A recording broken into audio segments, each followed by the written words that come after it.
ಇಂದೇ ಡೌನ್ಲೋಡ್ ಮಾಡಿ ಮತ್ತು ನಿಮ್ಮ ನೆಚ್ಚಿನ ಶೋಗಳನ್ನು ಆನಂದಿಸಿ.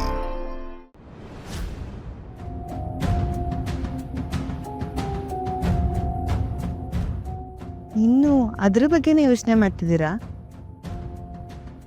ಹೌದು ಸರಸ್ವತಿ, ಮೊದಲನೇ ಬಾರಿಗೆ ನಿನ್ನ ಮಠಕ್ಕೆ ಕರ್ಕೊಂಡು ಹೋದಾಗ್ಲೇ ಈ ರೀತಿ ಆಯ್ತಲ್ಲ ಅಂತ ಬೇಸರ ಇದೆ. ಅಲ್ಲ, ಗೋವಿಂದಾಚಾರ್ಯರು ಅಷ್ಟು ಹಿರಿಯರು, ಅವ್ರು ಈ ರೀತಿ ನಡ್ಕೊಂತಾರಾ?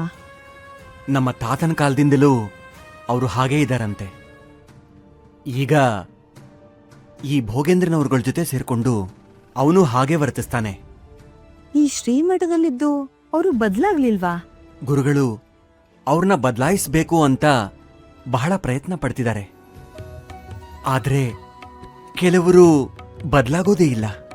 ಇಂಥವ್ರ ನಡುವೆ ನೀವು ಹೇಗೆ ಕೆಲಸ ಮಾಡ್ತೀರಿ? ನಿಮಗೆ ಸಮಸ್ಯೆ ಆಗೋದಿಲ್ವೇ? ಕಲಿಯುಗನೇ ಹಾಗೆ ಸರಸ್ವತಿ. ಕಲಿಯ ಆರ್ಭಟನೇ ಹೆಚ್ಚು. ಅದರ ಪ್ರಭಾವದಿಂದನೇ ಜನ ಈ ರೀತಿ ವರ್ತಿಸ್ತಾರೆ. ಹಂಸಕ್ಷೀರ ನ್ಯಾಯದ ಹಾಗೆ ನಾವು ಬದುಕಬೇಕು. ಶ್ರೀಹರಿ ಮೇಲೆ ಭಾರ ಹಾಕಿ ನಾವು ಬದುಕು ನಡೆಸಬೇಕು. ಅವನೇ ಕಾಪಾಡ್ತಾನೆ ಅಷ್ಟೇ. ಈಗ ಅವರಿಬ್ಬರಿಗಾಗಿರೋ ಪರಿಸ್ಥಿತಿ ಸರಿ ಹೋಗುತ್ತಾ? ಸರಿ ಹೋಗುತ್ತೆ, ಆದ್ರೆ ಅವರಿಬ್ರು ಸರಿದಾರಿಗೆ ಬರೋ ಲಕ್ಷಣಗಳು ಕಾಣಿಸ್ತಿಲ್ಲ. ಹೋಗ್ಲಿ ಬಿಡಿ, ಗುರುಗಳು ನಮ್ಮಿಬ್ಬರಿಗೆ ಪ್ರೀತಿಯಿಂದ ಆಶೀರ್ವಾದ ಮಾಡಿದ್ರಲ್ಲ, ಅಷ್ಟೇ ಸಾಕು. ಅಷ್ಟೇ ಅಲ್ಲ, ಸರಸ್ವತಿನ ಚೆನ್ನಾಗಿ ನೋಡ್ಕೋ ಅಂತ 1000 ಹೊನ್ನಿನ ವರಹಗಳನ್ನು ಕೊಟ್ಟಿದ್ದಾರೆ. ನನಗೆ ಹೊನ್ನು ವರಹ ಯಾವುದು ಬೇಡ, ನಿಮ್ ಪ್ರೀತಿ ಇದ್ರೆ ಸಾಕು. ಆದ್ರೂ ಮಾತಿಗೆ ಕೇಳ್ತೀನಿ, ಗುರುಗಳ ಮಾತನ್ನ ತಪ್ಪಲ್ಲ ಅಲ್ವಾ? ನನ್ನನ್ನ ಚೆನ್ನಾಗಿ ನೋಡ್ಕೊಡ್ತೀವಿ ತಾನೆ? ನೀನು ಈ ರೀತಿ ಹೊನ್ನನ್ನ ತುಂಬಾ ನೋಡಿದವಳು, ಸುಖದಲ್ಲೇ ಬೆಳೆದವಳು. ನನ್ನಿಂದ ಸಾಧ್ಯವಾದ ಮಟ್ಟಿಗೆ ನಾನಿನ್ನ ನೋಡ್ಕೋತೀನಿ. ನಿಮ್ ಬಗ್ಗೆ, ನಿಮ್ ಕುಟುಂಬದ ಬಗ್ಗೆ ನಾನು ತುಂಬಾನೇ ಕೇಳಿದ್ದೀನಿ.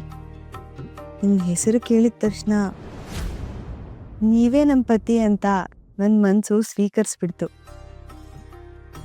ಆದ್ರೆ ಮಧ್ಯದಲ್ಲಿ ನಡೆದ ಘಟನೆಗಳಿಂದ ಈ ಮದುವೆ ಎಲ್ಲಿ ತಪ್ಪು ಹೋಗುತ್ತೋ ಅಂತ ಭಯ ಆಗ್ಬಿಟ್ಟಿತ್ತು.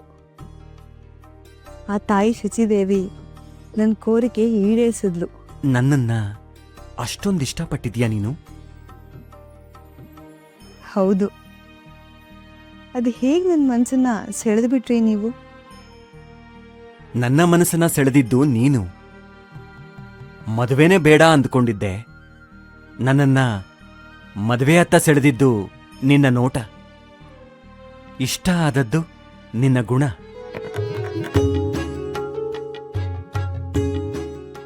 ಎಲ್ಲದಕ್ಕಿಂತ ಹೆಚ್ಚಾಗಿ ಹಿರಿಯರ ಮಾತು ಕಟ್ಟುಬಿದ್ದು ಮದುವೆ ಮಾಡ್ಕೊಳ್ಳೇಬೇಕಾಯ್ತು. ನನ್ನ ಚೆನ್ನಾಗಿ ನೋಡ್ಕೊಳ್ತೀಯ ತಾನೇ?